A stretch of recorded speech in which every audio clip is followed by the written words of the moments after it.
LL Cool J concert here in Bridgeport, folks. You have tuned into television's ultimate wrestling experience. The program is called Slamz, and I am your host, Rich T. And we are live tonight here on May the 9th, 2003, live from Bridgeport, Connecticut. And we invite you to join us for 29 minutes of the greatest professional independent wrestling television here in Southern Connecticut at 345-0103. And a lot of interesting wrestling news has also taken place the last couple of days. We started to talk last week about some breaking news involving the death of Elizabeth Hewlett, better known as Miss Elizabeth, who had passed away at age 42, apparently of some drug overdose. And it's in that same manner that her boyfriend this past week, Lex Luger, Larry Fole, was arrested by Cobb County Police in Georgia on 13 counts of felony drug possession. Now, from what we've been told, this has nothing to do with the death of Miss Elizabeth. Apparently they have found some illegal steroid-related substances over there, and Lex Luger has been charged for that, but it had nothing to do at all with the death of Miss Elizabeth, and we're still hoping that things can work out down there with Lex and get his career together, because it's a very sad time for the business as it is, too, and especially for all of his fellow colleagues, of course, that have worked in the WWE and WCW in the last couple of years, the way that a lot of the greats from that era have passed away at such a very young age, too. But we'll be talking about that a little bit later on. But we've got some great guests joining us tonight that have come all the way from Schenectady, New York, up in the Capital District of Albany, folks. To my left, we have an old friend of mine that I haven't seen in like 6 years, and he is one of the top stars of World of Hurt Wrestling, which is a wrestling promotion which is based in the Schenectady, New York area. We have Thornn joining us here on tonight's program. And Thornn, it's been a long time since I've seen you here, man. It's your first time here on live television in Connecticut, and what do you think so far? Finally made it to Slamz. You finally got it here. Bridgeport, 6 years in the making. BPT, he's here to represent. And also with Thornn tonight is a very young up-and-coming wrestler from the World of Hurt Wrestling organization, better known as Bigtime, Bert Williams. And Bert is from Troy, New York, and also from the Capital District area. And Bert, it's a pleasure to have you also join us as well. Very much. It's great to be here. And guys, we're going to talk about World of Hurt Wrestling in just a few minutes, because a lot of people from our area may not be too familiar with what it's all about, how long they've been in existence, and some of the things that have led up to World of Hurt Wrestling. But let's get your thoughts about Miss Elizabeth for a quick second here. I know that she was probably one of the most influential figures of female wrestling back in the 80s. You guys have any special memories you want to share of Elizabeth? I know, Bert, you're probably a little bit too young to really have seen her work in her prime, but I'm sure that, Thornn, you've got some memories as well. She was probably the original good-looking lady of wrestling. Yes, she was. A lot of us grew up on Miss Elizabeth. You know, I mean, she was even looking good up till the end when she was in WCW, accompanying Macho Man to the ring again at that point. It is a real shame. It's a shame that the passings of wrestlers come in clusters. We had Curt Hennig and Miss Elizabeth, and, you know, back even with Brian Pillman, just a lot of people that at very young ages are passing away, and it's very unfortunate for the industry, and it's a real shame. But I know there's also the new generation out there that are also trying to get their marks in the professional wrestling as well. And of course, you guys are certainly living proof of that, having worked for World of Hurt now for a couple of years now. And Thornn, tell us a little about World of Hurt Wrestling for those people that may not be too familiar with the organization. World of Hurt Wrestling is another independent promotion based out of Schenectady, New York, like you said, in the upstate area near Albany, the capital. District. It's like many of the other independent promotions out there, giving young talent like us an opportunity to rise above, a place where we're the superstars and we have the opportunity to actually get shots at the titles and to perform in front of an audience. There's a lot of independent promotions out there, and World of Hurt's been very fortunate to be around for quite a few years now and is making a good name for itself in the area and bringing wrestling into that area. I know that some of the names that have worked in World of Hurt Wrestling over the years have also worked in our area numerous times. Of course, Danger Dave DeJohn is a name that some of our people that have gone to North Haven Fair every year, Tom Jeanette's promotion, will remember seeing over there. And of course, Shockwave and Jeff Starr are some of the many talents that have had a chance to work here in Connecticut as well over the years. Shockwave's quite a character. Yeah. Jeff Starr I've actually known for quite a few years before he was even really into wrestling as a fan, nonetheless involved. And I didn't see him for quite some time, so it was very bizarre when it came full circle and I showed up to the training camp one day and there he was working out. That was rather unique. Dave DeJohn, Danger, he's been very successful. He actually wrestled several WWE appearances. He's been doing tons of independent shows. And we started training together actually in Elmira, New York, about a 3-hour trip from Schenectady area. We trained together about 7.5 years ago we started together, and it's been a crazy ride since. Now, was that the USWF? I think Bob Bailey was involved with that down there? That is correct, yes. Because I know that they did a show one time up in the Poconos, which I think I had a chance to actually go to. And I think that was probably the last time I saw you up there, because I know Tony DeVito worked that show, and I think Primo Carnera III was even up there at the time, too. And I think it was at one of the, I think it was Mount Airy Lodge, if I'm not mistaken, too, Thornn. Yeah, Primo Carnera's been out for a while. I haven't heard much of him lately, but Tony DeVito's been pretty active. Yeah, Tony actually worked with Jason last weekend up in Waterbury at that show. And we'll talk about that in a couple seconds, because I think there was a very interesting thing that happened over there, too. Just Incredible made a surprise appearance in the cage match that Jason Knight was going to have with Dylan Cage. And it was very interesting how all that kind of evolved, but it was good to see Just Incredible finally, just only a couple of weeks after his release from the WWE, to work some great independent wrestling here in Connecticut. Just Incredible and Jason Knight having a long history, too, with the Impact Player connection that they've got. Yeah, it's great when talent comes down. Just Incredible, Raven's another one recently released from WWE and is making some appearances in these areas, and it's really nice to have more recognizable stars on the shows along with us up-and-coming independent stars to really fill the show out and give the fans something to see. Well, that's great. And by the way, if you do want to discuss some of this with our guests here tonight, our number here is 345-0103. Why don't you say we go to our first phone call of the evening? Sounds And good. let's see if we got somebody good on the line here. Let's go to line, well, we'll go to line 2 for a change. You're live on the air with Rich T. Hey, Rich, it's Tommy. Tommy, how are you, buddy? We got the Toth Brothers in the house. Yeah, I like to wish those guys the best of luck, and you know, if you go to some wrestling shows, to see them in person. Well, hopefully we can try your World of Hurt Wrestling maybe in this area, too, down the road. You never know. Always looking to expand. Oh, yeah, Hey, definitely. hey, babe, Yeah, let's hear it. you don't know who it is. I know, Billy. What's up? Do me a favor, What's that? give me some autographs. I don't know if Thornn brought any autographs with him tonight, but I'm sure we can work on that down the road. Now, of course, don't Tell them forget... about the books, too. And the books. Now, Billy, don't forget, we also have an event coming up here in just 3 weeks in Stratford. You know about that show, right? We were there, I thought you said May 1st. Or May No, it's going to be on May 31st. Well, I thought you said May 1st. We were down there, and we looked like fools going around. No. The event's going to take place at Bunnell High School. It's National I Wrestling know, we went there, Superstars. but somebody was on his field had funny stuff, so we left. All right, we'll catch you. God bless. All right, one minute. Go ahead. Let me talk to Stevie. Hey, God bless you, man. Thank you, Stevie. You got the best wrestlers I ever seen in life. Well, we appreciate the comments there, Steve. We've got more of that coming down the road, all right? God bless you guys. God bless you guys, too. The Toth Brothers, ladies and gentlemen, joining us here on Friday night, May 9th, 2003. Let's go to line 1 and see who else we have on the line here. You're live on the air with Rich T. Thornn and Bert Williams. Hey, Rich, what's going on? Rob, how are you? It's great to have you as the second caller this evening. That's right, you got And fabulous flying furry Toth Brothers in before me. They always get through.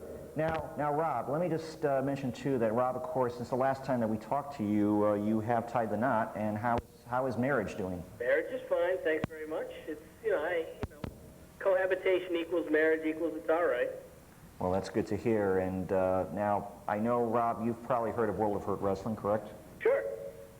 Have you had a chance to see the shows up there yet? No, that's kind of a hike, It's like the one Albany is only like 3.5 hours from Bridgeport. I don't think it's only that bad. like 3.5. That 45 to Danbury to see ECW used to be a bear.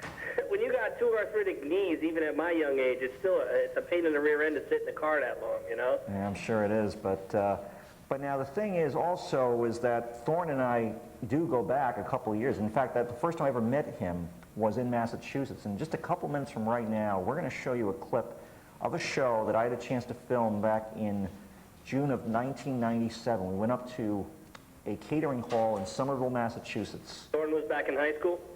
Yeah, well, I don't know if he was in high school at that age, but let me set this up, too, because during this day-long marathon of wrestling, we had a who's who of today's wrestling talent work this infamous card at this wrestling catering hall here. Now, we're talking about 3 separate sessions of about 25 people each, and we're getting some kind of a microphone problem here. I don't know if it's my microphone or any of the others here, but we're going to try to fix that. We should mention, though, that what is going on here? When your collar fits the shirt. I think it's the collars too, but you know something, we'll try to work on that. Anyway, I should try to mention here that if my mic will survive, that we did Mike Rush put on a marathon wrestling show at a catering hall. We had people from all over North America work this show. And in fact, the very first appearance of Edge and Christian took place at the show.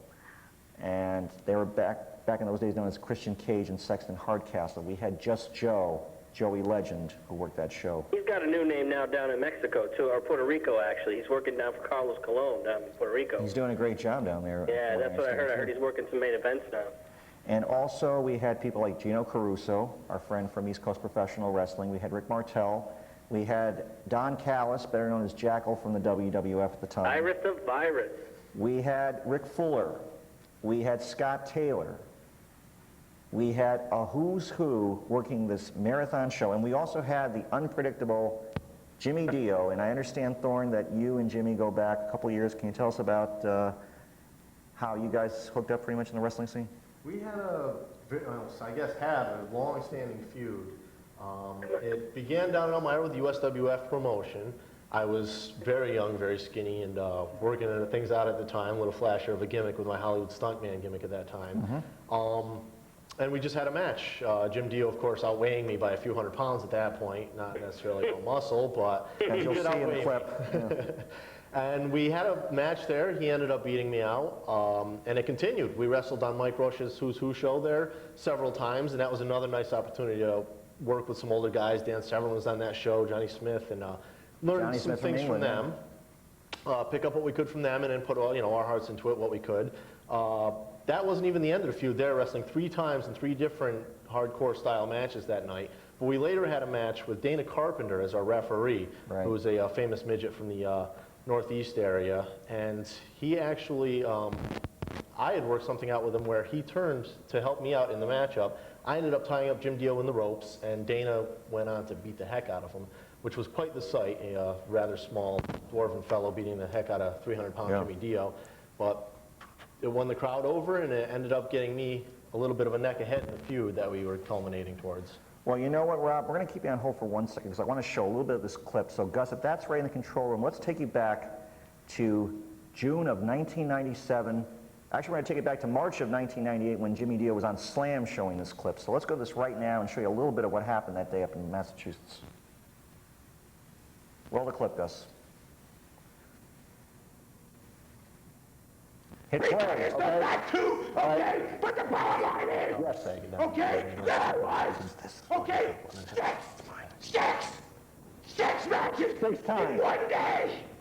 Okay, no one in the history of professional wrestling has done that and done that in the manner and professionalism Now, keep in mind how many people actually showed up that day for those 3.5 hours of wrestling. We had 30 people show up. That wasn't my fault that the promoter didn't promote it right. Okay, but keep in mind this was in a catering hall in Somerville, Massachusetts. This looks like something you'd see probably in Stratford or Fairfield. This was a sorry. We set up a ring inside of a catering hall. And what we're going to do right now, all right, we're seeing it right now. This is, Note the ring fell apart. look away to film this, too. We were up in the balcony area. Note the ring there fell apart. But what's that big fat hairy guy? What's his name? Rick Fuller. Rick Fuller. Right. Yeah, because that fat slob Rick Fuller broke the rope. And I mean, if you can look at this thing, it looks like it was like pasted together pretty much. And here's the chandelier that can easily knock somebody out of the ring.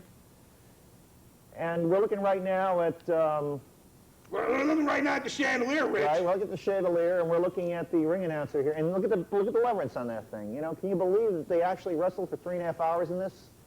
Now, tell us a little bit about this this gentleman that we're seeing. Well, that man right there is Thornn. Let me Right. tell you something. With this whole deal right here, if you look on that videotape, okay, this deal has been going on for many months. Okay, the man known as Thornn. Matter of fact, that night on March 21st in Hanover, Pennsylvania, I will beat the Thornn in a Texas trash can match. That's going to be pretty exciting. And let me tell you, I have seen some of those things, the trash cans over in Massachusetts. One thing you forget, Rich, I've been in the ring with a man like Dan, the Beast, Severn. I've been in with Geezer Coleman. I've been in with the biggest and the best names. Nails also worked at that show as well. And I kicked all their asses. It's amazing. And a lot of people here, too, also got to realize that we had a lot of up-and-coming people that have now gone to bigger and better things. We've got Jackal, who actually worked that show. Yeah, Jackal was The there. Natural from Canada. And we also had a man known as Sexton Hardcastle, who is now working for the great talent. WWF very soon. Yeah, I wish him the best. Good guy. Okay, we're One starting. thing I must tell you, though, the That's- WWF does fear Jimmy Dio.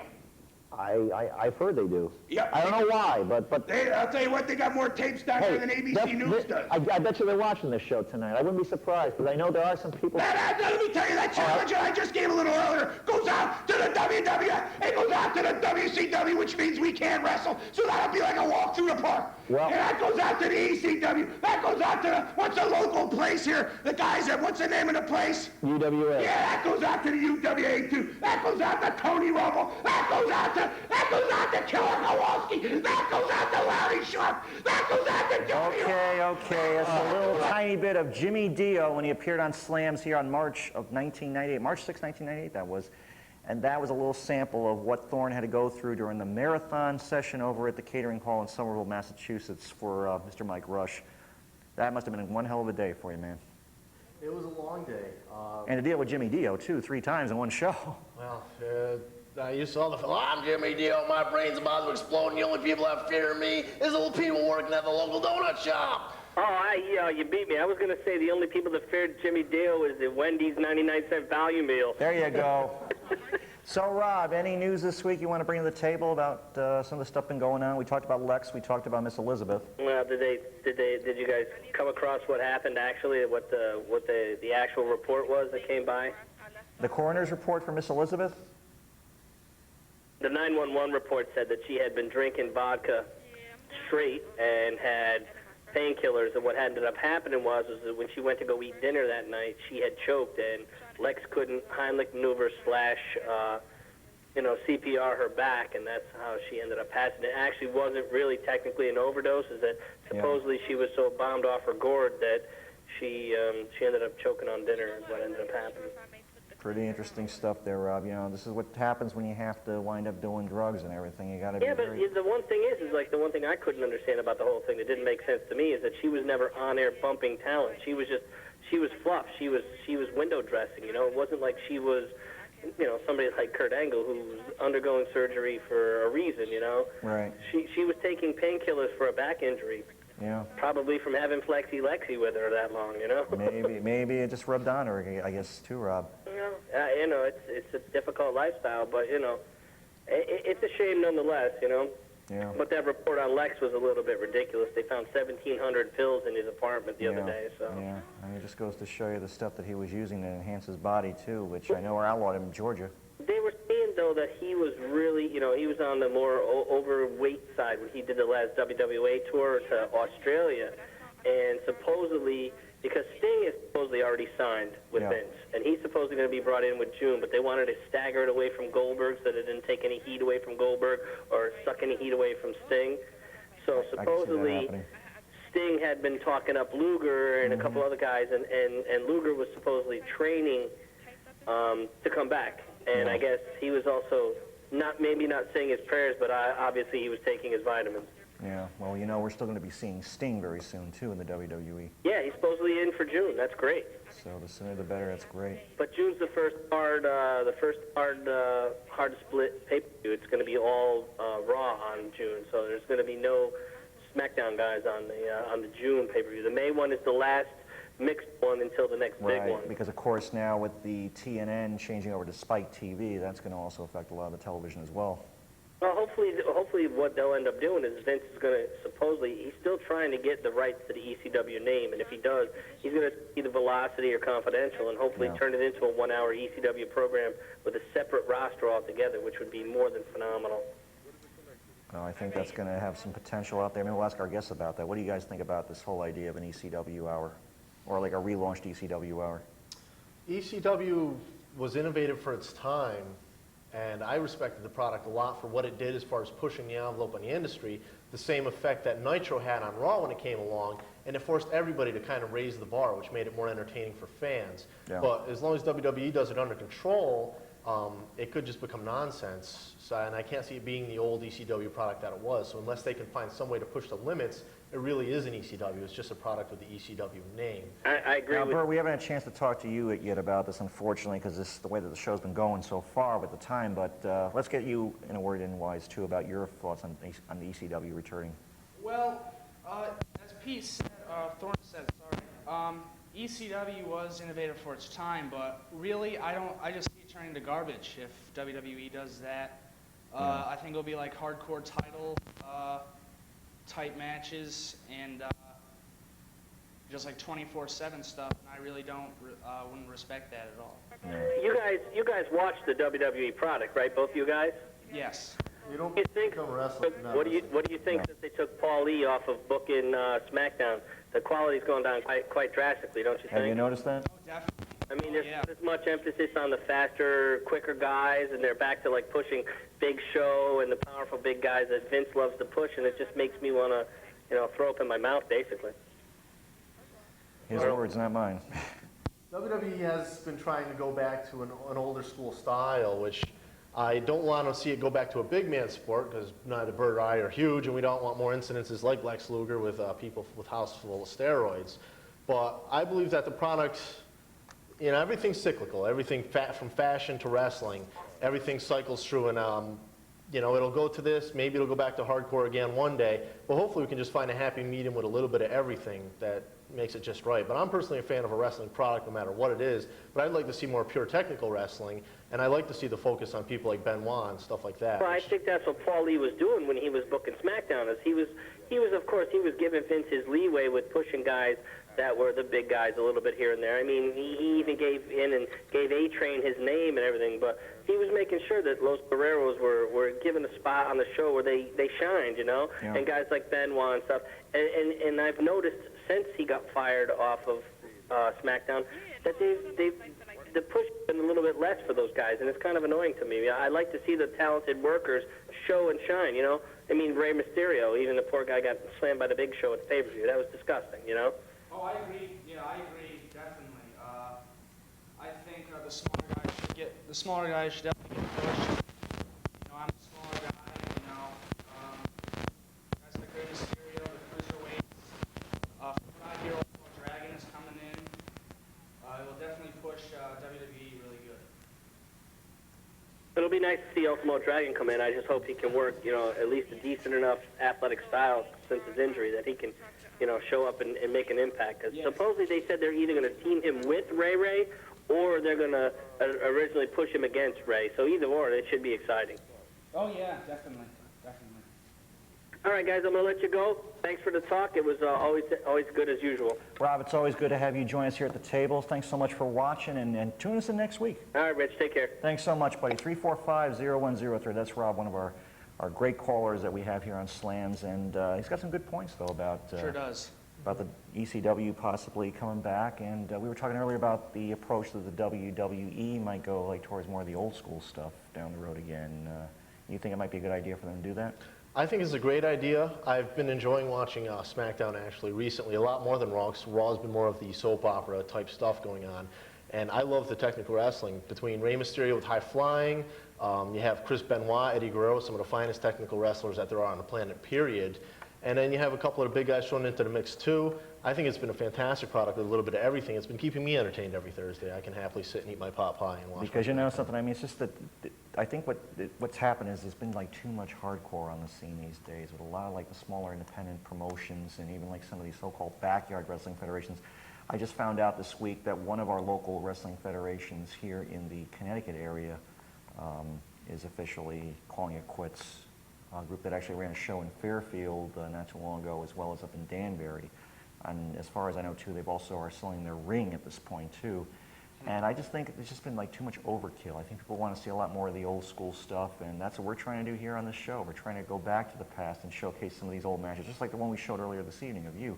We want to showcase the way it used to be, when people actually support a lot of the independents and really made it like a fun place to shine and move on to the next level. And I know, Bert, you've done several matches now for the last couple of years that you've been involved with independent wrestling. You've also worked, I know, for a promotion up in Rutland, Vermont called Tri-State Wrestling. Yes, Tri-State Wrestling based in Rutland. They're doing a show, I believe, on June 7th. Yes. Yep, they've been running in Rutland for a while now. And what's great about a promotion like Tri-State is they're running in an area that's away from the major cities. I've been in Rutland before, and let me tell you, it's like way out there in the middle of the state of Vermont. But I'll tell you, it's a great city, really great city, and it brings everybody together. And they're coming down into Massachusetts looking to run something around the Pittsfield area and up in the corners of New York, where, say, if you live near Boston or Albany or any major cities like that, you have an opportunity to see big-time wrestling a couple times a year. But if you live in some place where, like Rutland, I mean, in Vermont, there's more cows than people, I guess, in the population, WWE's not going to make a ton of money running in that area, so they're not going to run in that area. And they just came into Manchester, New Hampshire for the first time recently, too, to do In a long television. time, And yes. I'll tell you, I mean, they really deserve it up there. By the way, we are live tonight here at 345-0103. If you want to give us a call, if you have any questions for Thornn or for Bert Williams, we've got a few minutes left here on the show, so let's go to line 2 now. You're live on the air with Rich T. Yo, Yes, sir. What can we do for you? Rich, Yes. Sounds like you're a little bit on something there, I hear. what's up, Bert? Oh, nothing much. How are you? Sounds like you know this guy. Yeah, Bert, hey, how's Ernie? Thanks for the call, 345-0103. I don't think so. You're live on the air with Rich T. Hey, Rich, what's up? This is Rich Fairfield. Okay, Rick, got a question here for the guys? Yeah, I got a question for Bert Williams, man. Sure. I'm looking at him right now. He looks kind of young, you know. I'm wondering. Well, let's give the age away here. But how old I are am you? 18 years old, and I started. Fuck you, faggot. You get those calls, Wow, unfortunately. yes. But let me Guess tell you, so. folks, for 18 years old and having the desire to get into the independents, I mean, I give this guy a lot of credit in the world because, you know, I see a lot of kids your age that are even younger than you that want to get into this business. And I see that they go to these so-called fly-by-night wrestling schools Yep. and these so-called fly-by-night promotions, and they're not getting their money's worth. And what is your take on all that? Well, I started when I was 16, actually. I'm a 2-year pro. Not bad. And luckily, I found the World of Hurt School when I was 16, and they've treated me very well, and they helped me be a better wrestler and actually learn the business. And that's what I think most wrestling schools don't really put out, is how to grapple onto the business. I have noticed, and there's so much that's involved with the training. I know that you had a lot of training too in the past, earlier in your career too, that kind of paid off in a way too, working in New York State as well as in Massachusetts and some other promotions as well. And now, at this point, Thornn, you have made it to groups like Ring of Honor. Can you tell us a little bit about some of that stuff? That's another huge promotion that's building up right now. And Down in Philadelphia. it's really tough. I've been working hard to try to get in there. Still working to try to get a good spot with them.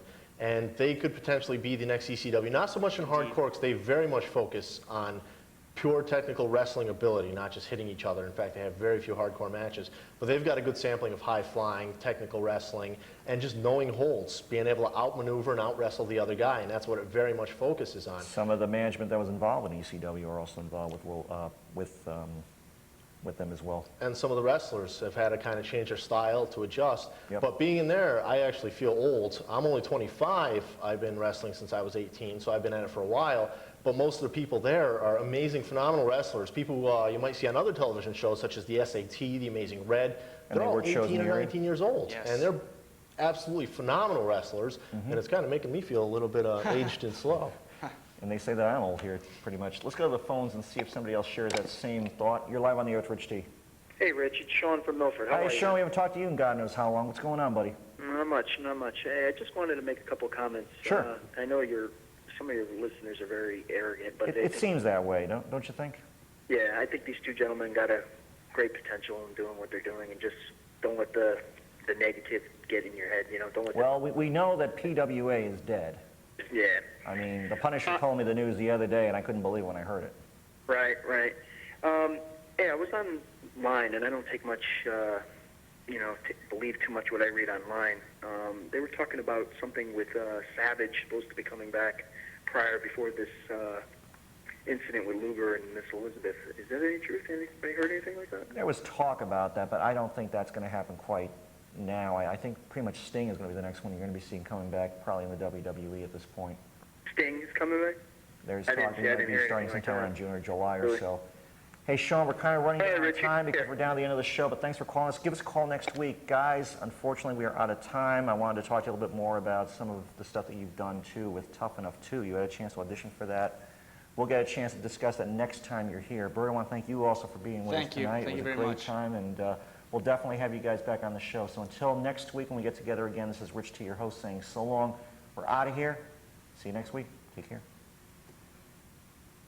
I really wanted to mention about